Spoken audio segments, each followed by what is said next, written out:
Good morning students, myself Shubham sir from Sanskar Global School. In this video, हम इस video में chapter 4 class 7 का simple equations के बारे में पढ़ेंगे। तो इसमें जो सबसे पहली हेडिंग आती है वो आती है कि आपकी लीनियर इक्वेशन। तो लीनियर इक्वेशन क्या होता है? An equation containing only one variable with highest power 1 is called a linear equation। यानी कोई भी ऐसा इक्वेशन जिसमें सिर्फ आपका एक वेरिएबल शामिल होता हो और उस वेरिएबल की जो पावर हो वो क्या होनी चाहिए? 1, तो भी वो आपका क्या कहलाता है?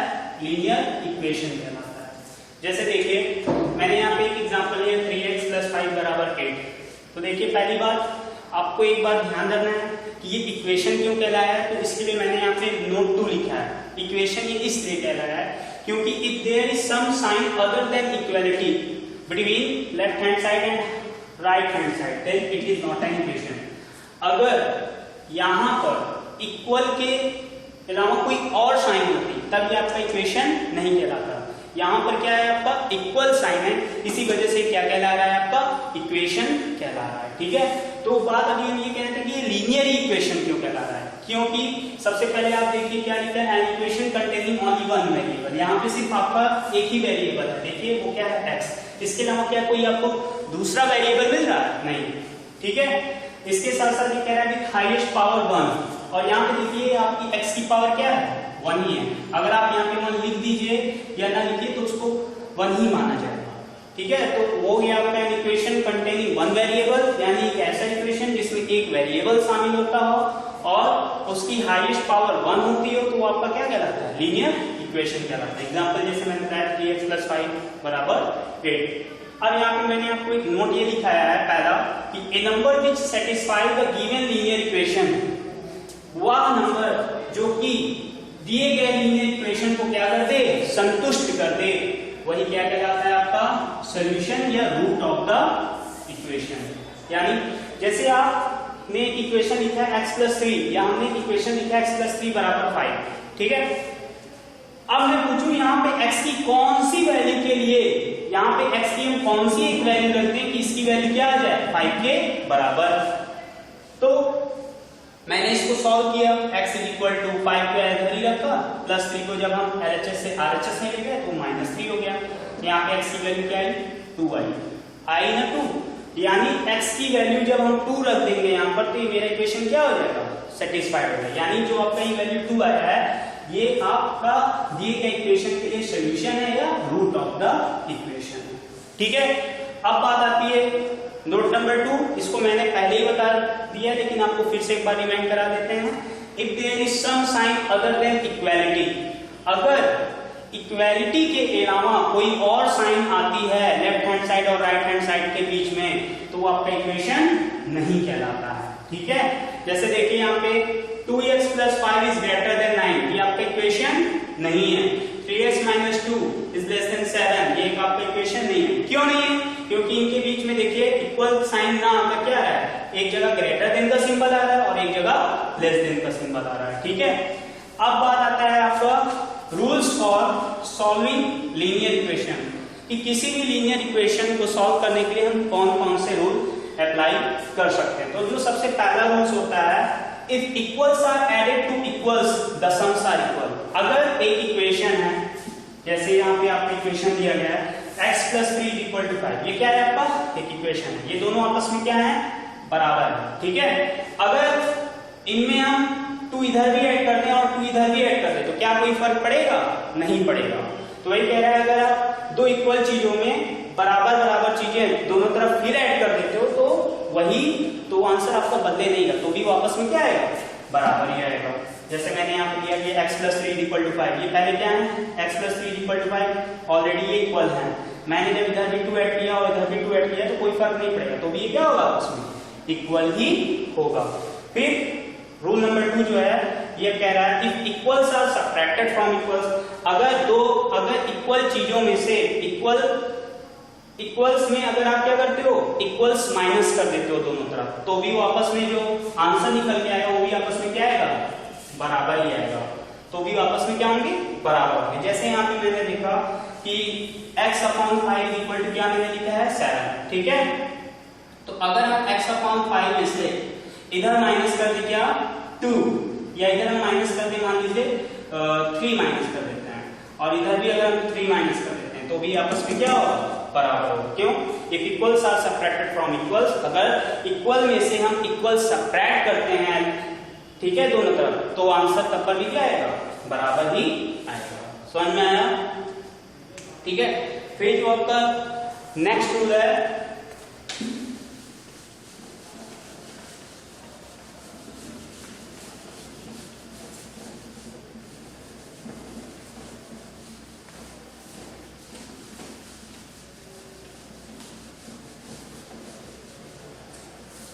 नेक्स्ट रूल है आपका the two sides of an equation, rule 3, the two sides of an equation may be multiplied by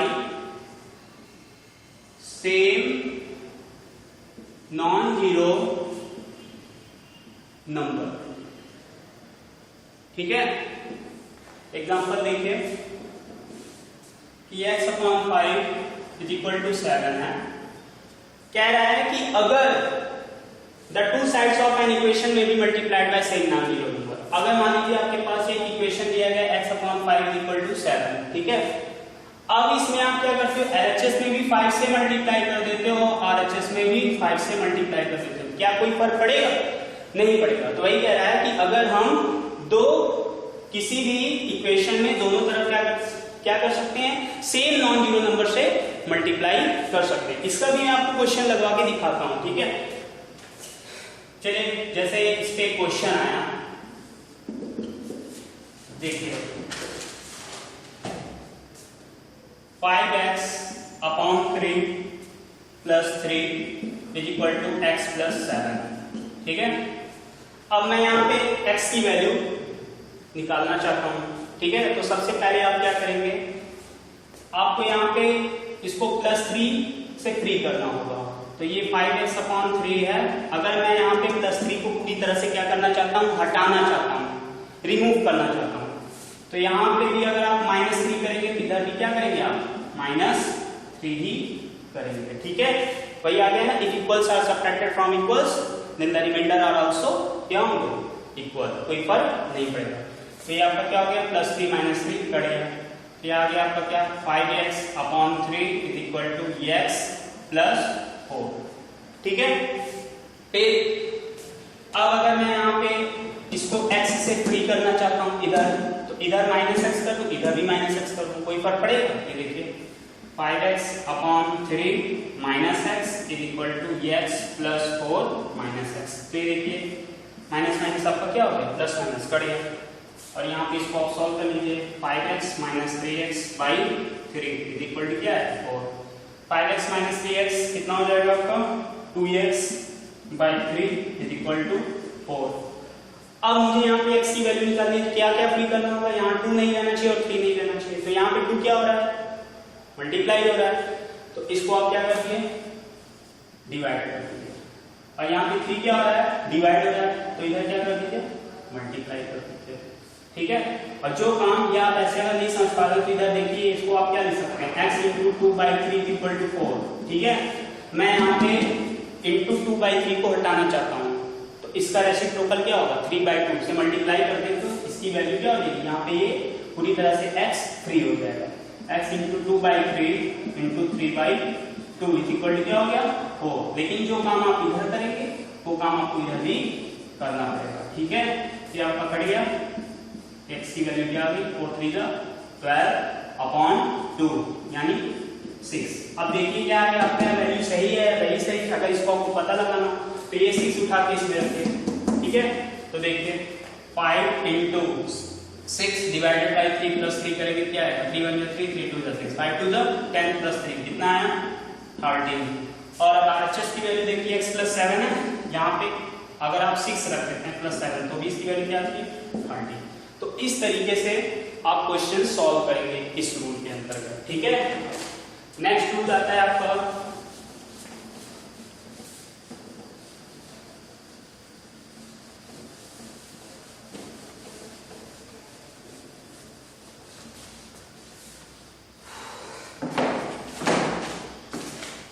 है आपका the two sides of an equation में be divided by the same non zero number. The two sides of an equation,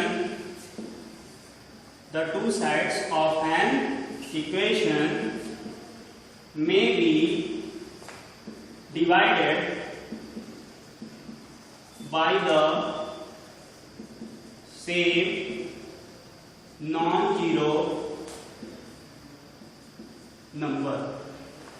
ठीक है, यानी अगर आपको कोई equation दिया गया, एग्जांपल के तौर पे देखिए कि अगर आपको इक्वेशन दिया गया 3x बराबर 12, ठीक है, तो आप किसी भी इक्वेशन को LHS और RHS में क्या कर सकते हैं, डिवाइड कर सकते हैं, बशर्ते कंडीशन क्या होनी चाहिए कि सेम ही नंबर से। अगर आप इधर इसको 4 से डिवाइड कर रहे हैं तो इधर से 4 से ही डिवाइड करेंगे, तो इसके ऊपर कोई फर्क नहीं पड़ता है। ठीक है,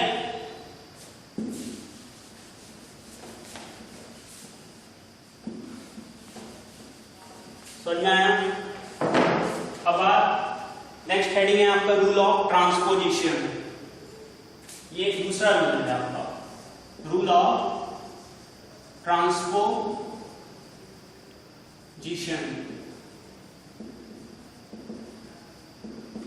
रूल ऑफ ट्रांसपोजिशन क्या कहता है? ए टर्म में बी ट्रांसपोज्ड, ए टर्म में B transposed from one side of the equation, from one side of the equation, from one side of the equation to the other side, to the other side, but its sign will change. Its sign will change. समझा रहा हूं, पहले इसको example दिया आपको 3x + 5 = 8। Rule of transposition आपको ये कहता है कि कोई भी टर्म में भी, ए टर्म में भी ट्रांसपोज, यानी कोई भी टर्म को हम एक साइड से इक्वेशन के दूसरे साइड पर ले जा सकते हैं, दूसरे साइड में ले जा सकते हैं। लेकिन ऐसा करने पर बस एक बात का ध्यान रखना है, क्या कि उसकी साइन चेंज हो जाती है।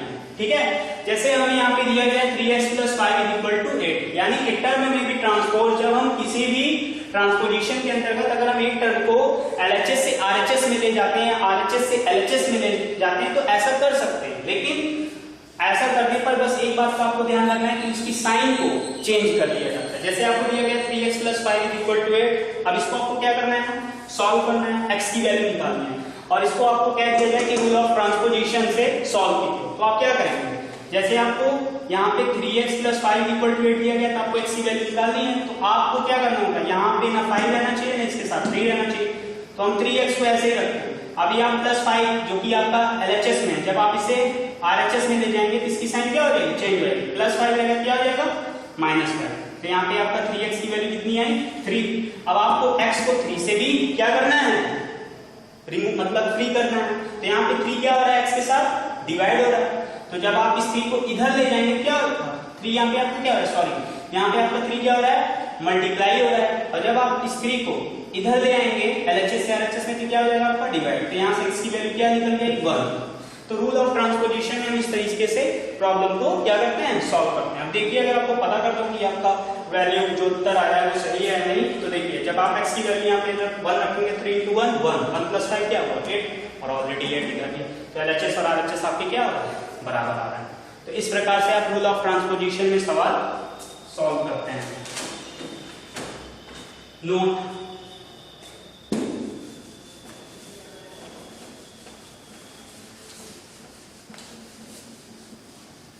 नोट है, while solving simple word problems,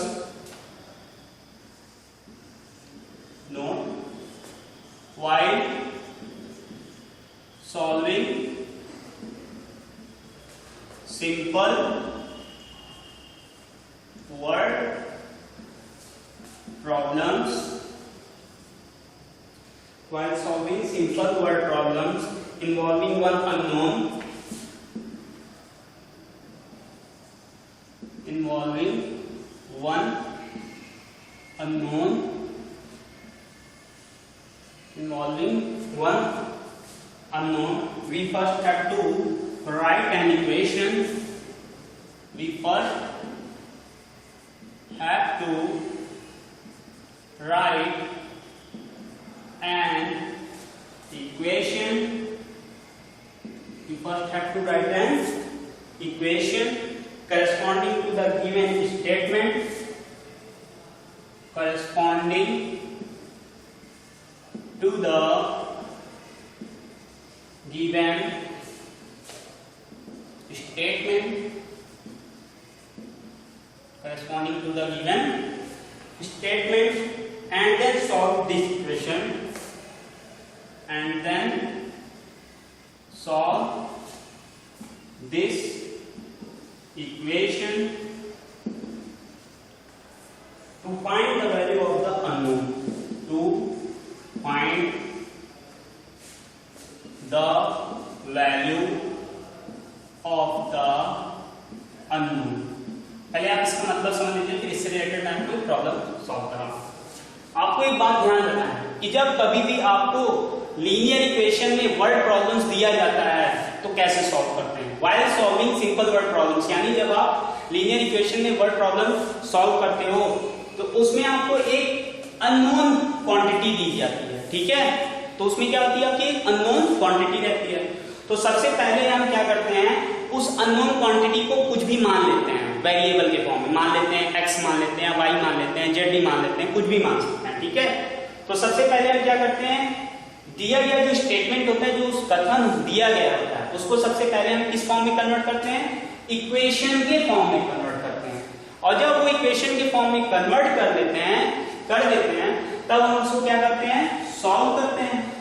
और जब हम सॉल्व करते हैं तब मुझे क्या होता है, जो अननोन वेरिएबल जिसको हमने माना है उसकी हम क्या कर सकते हैं, वैल्यू निकाल सकते हैं। जैसे क्वेश्चन इस पे है, if 5 is added to, question है if 5 is added to twice a number,